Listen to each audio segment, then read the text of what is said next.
Andrea, welcome to the Step Zero podcast. Thank you so much for making the time. Thank you, Matteo. Looking forward to this conversation. Andrea, you specialize in helping business owners, teams, leaders deliver clear presentations. You are the author of Confident Presenter and Timeless Presenter and the head of Ideas on Stage UK.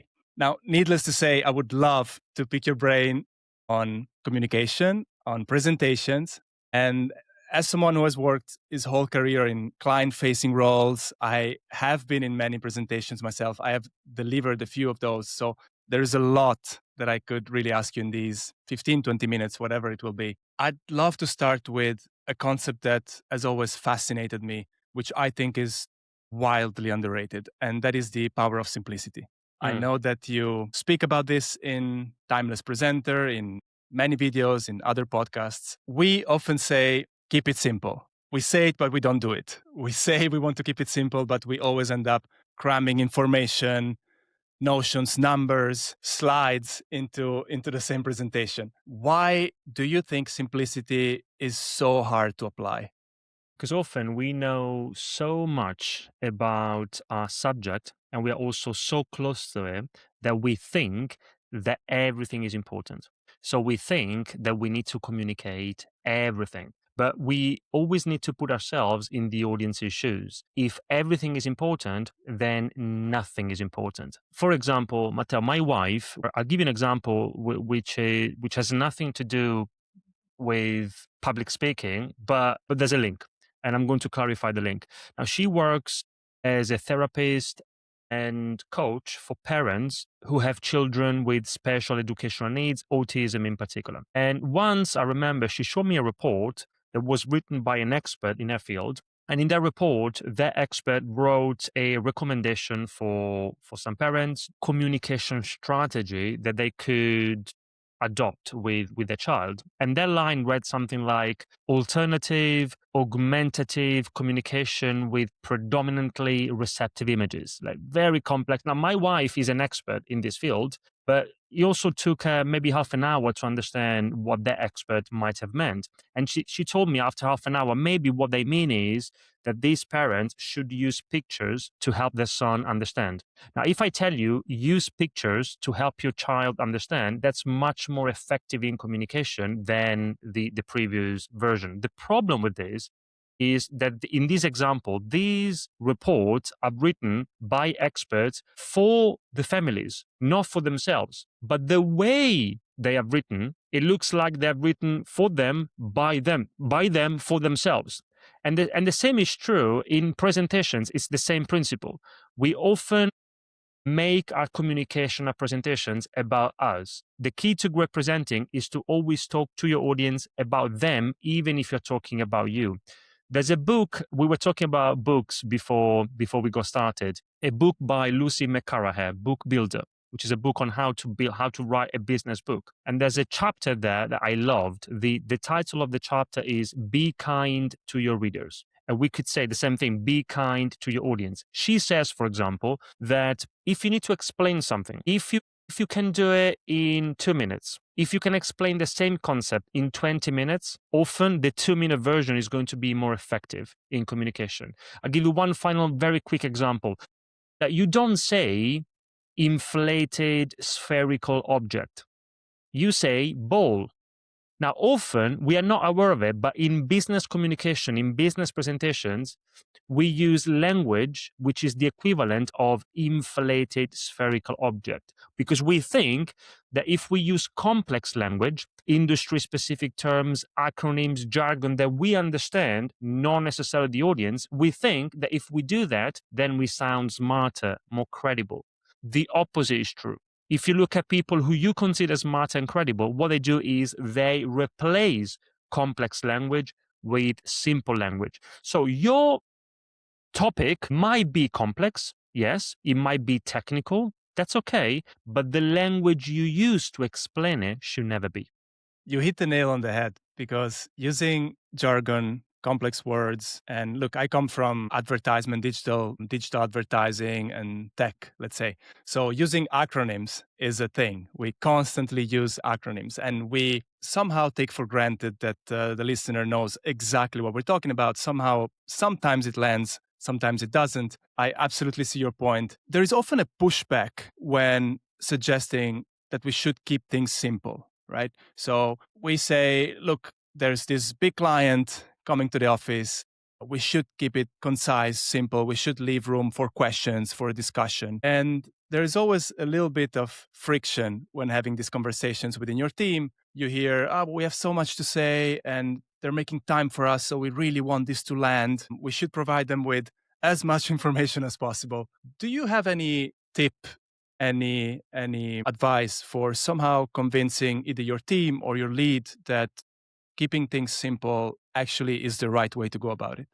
Best way to convince somebody of that is to put it into practice. Do it yourself. Show it that if you actually simplify it in your own presentation, then let's see how it works. Because in the end, what's the objective of a presentation? We want most likely on the audience to do something, or at the very least, we want them to believe something new or different. We want them to feel something new or different. Even better, we want them to do something new or different. So put into practice, take action, and then let's see if you've achieved the objective. And when it comes to simplifying, what we also need to understand is when I say, for example, that we need to speak simply, and by the way, the language you use is just one aspect. It's not the only way, the only thing we need to do to simplify a message. It's one way. When I say that we need to speak simply, it's not about oversimplifying. It's not about dumbing things down. It's really about finding and using language that everyone in your particular audience can understand. You mentioned, for example, acronyms. Now, it very much depends on who you have in front of you. When we use an acronym, we need to ask ourselves, are you 1,000% sure that the people in the audience understand what the acronym means? If the answer is yes, often the answer is not yes. But if it's yes, then go ahead and use the acronym. If not, then there's room for simplifying. Now, for example, if you take the first 1,000 words of Steve Jobs' launch of the very first iPhone many, many years ago, and we're talking about a business presentation, launching a new product. You said you come from tech, so that's also technology. You take the first 1,000 words, the introduction of that presentation, and you upload them onto tools like Grammarly. I don't know if you know the Hemingway app. You upload some text, and it gives you, first of all, those tools give you suggestions for improving what you wrote or what you said, but they also give you a number. And that number tells you how old someone needs to be for them to be able to understand what you said, what you wrote. If you do this exercise with that presentation, it returns a grade of 8 to 9 years old. Believe it or not, an 8 years old watches that presentation and they will be able to understand what it was talking about. And we are talking about a business presentation. And again, this is just from a language perspective. If you're interested, we can go a little bit deeper. That's not the only way the only way for us to be able to simplify a message. I find that fascinating to say the least. We were discussing a few passages in your book prior to the call, Timeless Presenter. I really, really liked it. There is one principle, I believe it's principle 21, if my notes are not betraying me. You And know it better that's than me. I don't remember because there are like almost 300. Yeah. perfect. And that is find the 1%. Yeah. So basically, focusing on the core idea, the main idea, focusing on what matters. And to me, that landed very, very well because it's basically telling me get rid of the nonsense, get rid of all the information that is not necessary. And it's the most practical advice I could read about making things simple. Now, there is a follow up question to that. So it is clear that you need to have a core idea very clear in your mind before you even open PowerPoint or whatever you use for slides or presentation or whatnot. Now, don't bite my head off if I ask this, but does this core idea need to be always crystal clear in your head before you approach a presentation, before you approach a conversation, an important conversation with an audience, with clients? Or is there a scenario where it can get clearer and clearer over time? Okay, good question. Now, there are, just thinking about it, there are scenarios where the the presentation itself, which in those cases it's not even a presentation, it's more of a conversation. Maybe you're having a meeting and you need to debate something, you need to discuss something. The very act of communicating is the very thing that helps you and the audience reach a particular conclusion, for example. So you go into their communication scenario, into their meeting, not knowing what the decision is that needs to be taken, whatever the context is. So in those cases, then perhaps you arrive without having 100% clarity on what it is that needs to be said, what it is that needs to be done or decided. But in many other cases, when we're talking about, okay, you need to give a presentation, then yes, you have, in preparation for it, the moment you arrive there, you have to be 100% clear about, when I say the 1%, what's the one thing they need to understand? What's the one thing they need to remember? If you don't have that clarity for yourself, you can't expect the audience to have it for you. And that 1% comes from a conversation I had with Dan Pink, the author of To Sell is Human and many other international best-selling books. And he told me that when he was at university, he studied law, and he had a professor who always pushed him and his classmates to find the 1% that mattered most in any topic. And that professor told them, if you find the 1%, if you can understand it, and then if you can also explain it clearly, then you understand the subject. If not, then something is missing. So the 1% is, what's the big idea behind this presentation? Any presentation, by the way, Matteo, should be based on one big idea, not two, not three, one big idea. What's the key takeaway? What's the one thing they should understand, remember, and take away from your presentation? It doesn't mean that that's the only thing you need to communicate, but any presentation should be based on one big idea. And if you don't have clarity for yourself on what that 1%, that one big idea is, again, we can't expect the audience to have it for us. Now, I'm switching gears, and this is probably a question you get a lot, or at least there's versions of these questions that I'm sure you've got before. But nevertheless, I think it's a very important thing to clarify, and I have the chance to ask you directly. So let's imagine you're a client and I'm presenting to you. And let's say the presentation is tomorrow, and I am sending you call it a courtesy copy in advance so that you can have a look at the slides or whatever format it is that I'm presenting in.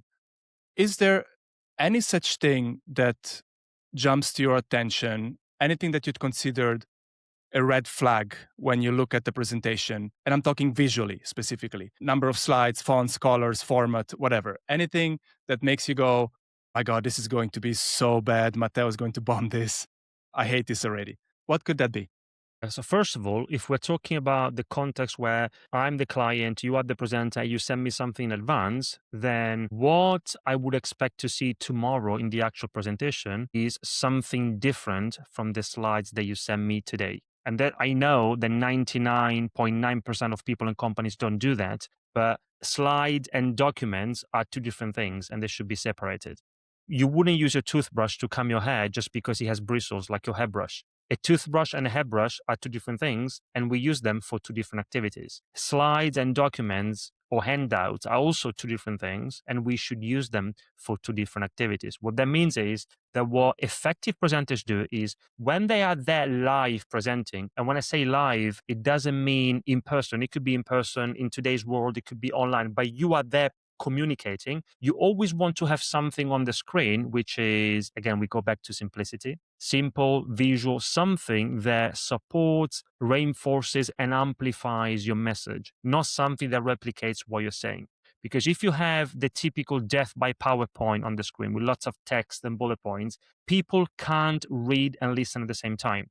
That can work really well as a document that you send before the meeting, before the presentation, after for more details. But when you are there presenting, you have to have a simplified version of that document. Written text is processed in the same part of the brain that processes spoken text. So that means that for any audience, every time you show a slide which is full of text and bullet points, too cluttered, too many elements. So this would be the red flag for me. Too much going on. The audience will need to choose. Do I listen to Matteo or do I read the slides? We can't do both things at the same time. And this is from a visual perspective, this is one of the most important things we can do. Starting separating things. We use simple and visual slides.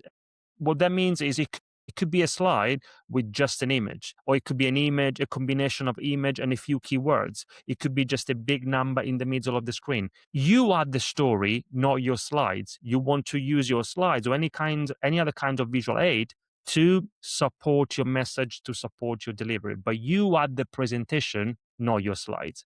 There's people like Gar Reynolds and Nancy Duarte. These are well known in the field. They use the word slide demand. A slide demand is what most people in companies do. They use a presentation tool and they use lots of text and bullet points and they call it a presentation. They think that's a presentation just because they're using a presentation tool like PowerPoint or Google Slides or Canva, whatever. It doesn't matter. It's a document. If you look at it, it's a document. It's not a presentation. So they call it's a slide demand because it's something in between. It doesn't work. It definitely doesn't work live when you're there. So starting separating things, and I know that it takes more time, although it doesn't have to be if you know what to do. But if we want to get better at this thing, then we need to put in the work. And this differentiation, this separation between slides that you use live and the slides, it could be a PowerPoint document that you send before, after. This is key. Andrea, we have about, say, a minute left. We're heading towards the end of the conversation. There are roughly 1,000 questions that I still would love to ask, but let's go with this one. Fairly simple. If I were to flick through Timeless Presenter, where would you want my finger to land? Is there a section, a page, a principle, a message that you really, really, really want me to remember? Perhaps it would be the importance of practicing. Some people think that you are born a great speaker, that there's an element of natural talent. There's no such thing as natural talent. Yeah, of course, we all start at different levels, and this is true in presenting, public speaking. It's true in many other fields. But what really makes a difference is practice. Way too many people in business wing it. They improvise too much. What we need to understand is that people practice not because they are bad. People practice because they are good. Good presenters, good speakers practice because they want to keep being good. They want to keep serving the audience in the most effective way. I'll give you one example here in the time we have left. On the Ideas on Stage podcast, I interviewed John Russo. He's the author of Liberate Your Greatness. And he told me that he started karate when he was 6 years old. And he said at the beginning, training was quite boring and repetitive. It was just punch, punch, punch, punch, punch. That's it. And he started with his friends, and all of his friends left. They quit. He continued, and today, years later, he can throw 6 punches per second, and he has a black belt in 6 styles of karate. But he's got that black belt. He got to that point not because of natural talent. He got to the point because he did punch, punch, punch, punch, punch, punch for 20 years. He shared with me a quote in our conversation from Bruce Lee. He said, apparently, Bruce Lee said, "I fear not the man who practiced 10,000 kicks once.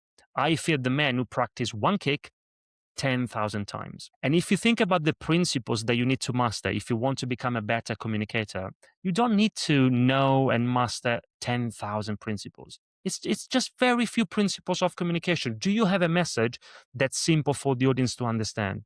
Is it clear for them to follow? Is it relevant to them, their needs, the context? Is it engaging? That's it. These are the fundamental principles of communication. That's the equivalent of that one kick. But then that's not enough. Then you need to practice it lots of times. Your journey to becoming the best presenter you can be is a journey of 1,000 presentations. Andrea, you've been fantastic. I hope I'll find an excuse in the future for you to come back on the podcast. I cannot wait. Until then, congratulations on Timeless Presenter. Congratulations on your work. And thank you so much for your time. Thank you. Thank you, Matteo.